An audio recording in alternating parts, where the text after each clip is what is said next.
Hi, Physics 20. Today I'm going to show you how to calculate the force of friction from normal force. And we're going to limit our discussion to boxes on incline. What else? Okay, so the first thing I want to remind you is of a free body diagram for just an object placed on an incline, particularly that the perpendicular force, that's the component of gravity perpendicular to the surface the object rests on, is going to be equal to the normal force.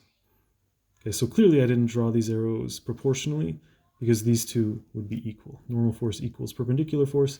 We know that because there's no additional forces here. We've just placed something on an incline, all right?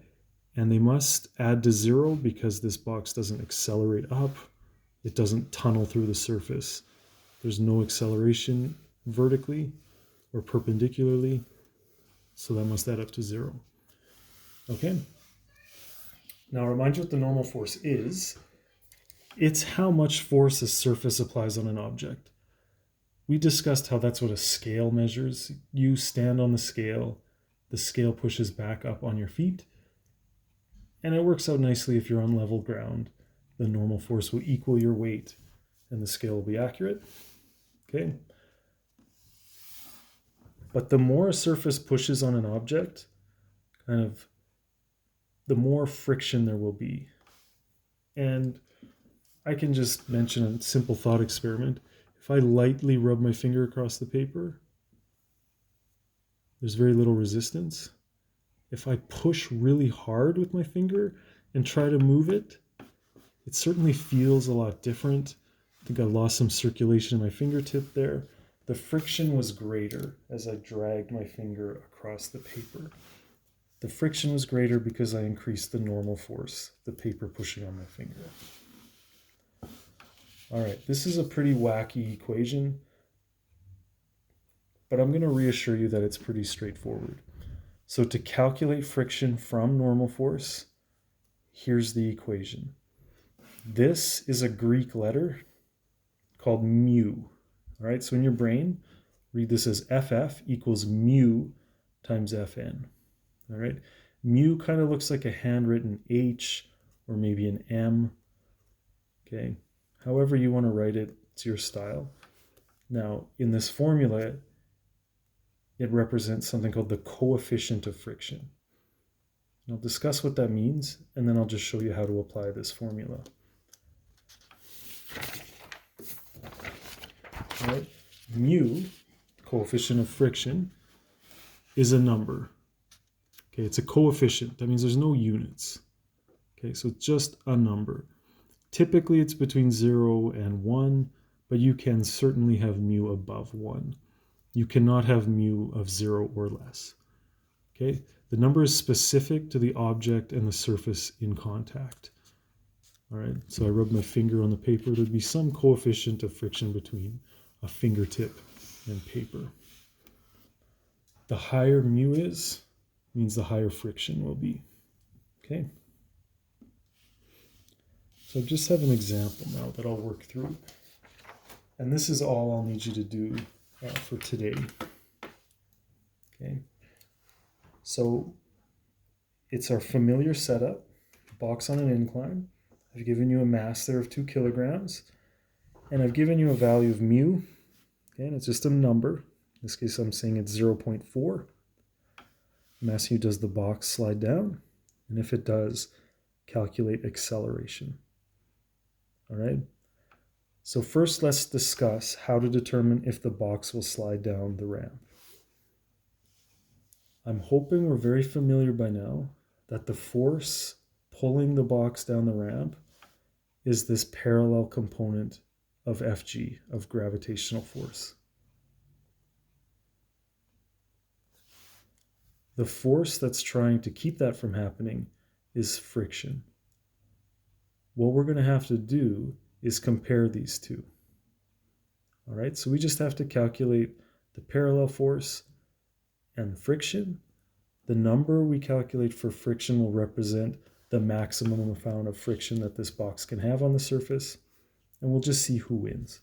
All right, maybe I'll start by calculating the parallel force.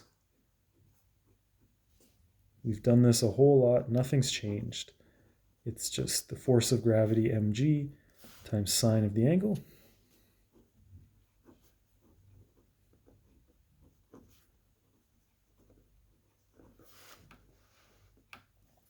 All right, and sine 30 is just a half. So what we're going to end up here is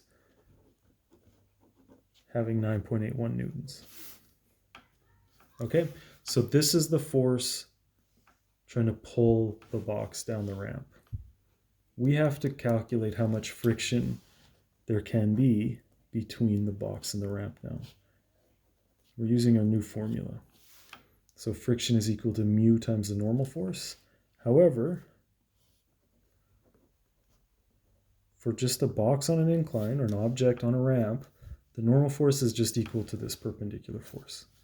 Okay, we had that conversation. The only time these are different is if there's some other force acting. Like if we're pushing on the box, we'll increase the normal force. Okay, so the way this one's going to set up, it's going to be mu. And the perpendicular force is always mg times cosine.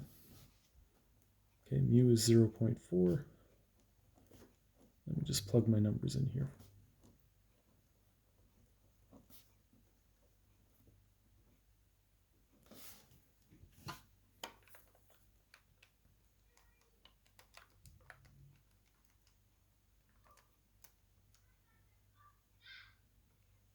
All right, I get 6.80 newtons. Okay, I'm going to round up that 796.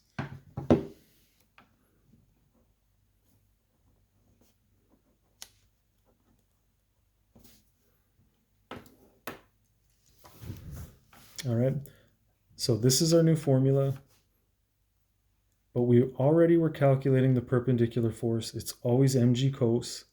To calculate friction, we just multiply that by this new number, mu, which was given to us.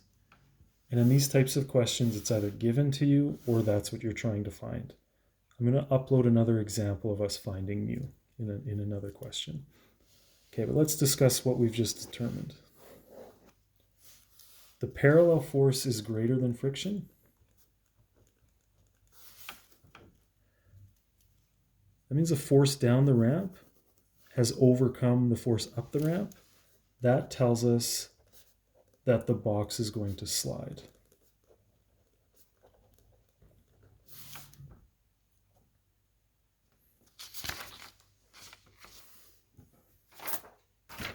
So all that's left is to calculate the acceleration. To calculate the acceleration, we're going to need the net force. All right, but we've had quite a bit of practice with that. We get that from our free body diagram, and this is going to be really familiar.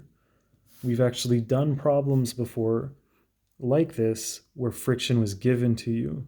Now you've actually done the work. But the net force, I hope you agree, is just going to be the parallel force minus friction. Okay, the net force is down the ramp because we know it's accelerating that way. So we do the force down, subtract the force up. Okay, we have those values, so this won't be a big deal.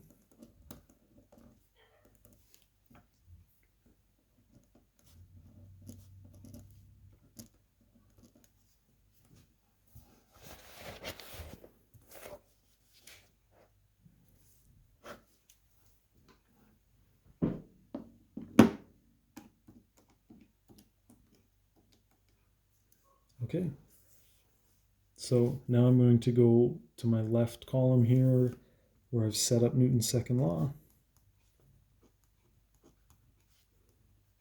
We divide our net force by the mass, and we are all done.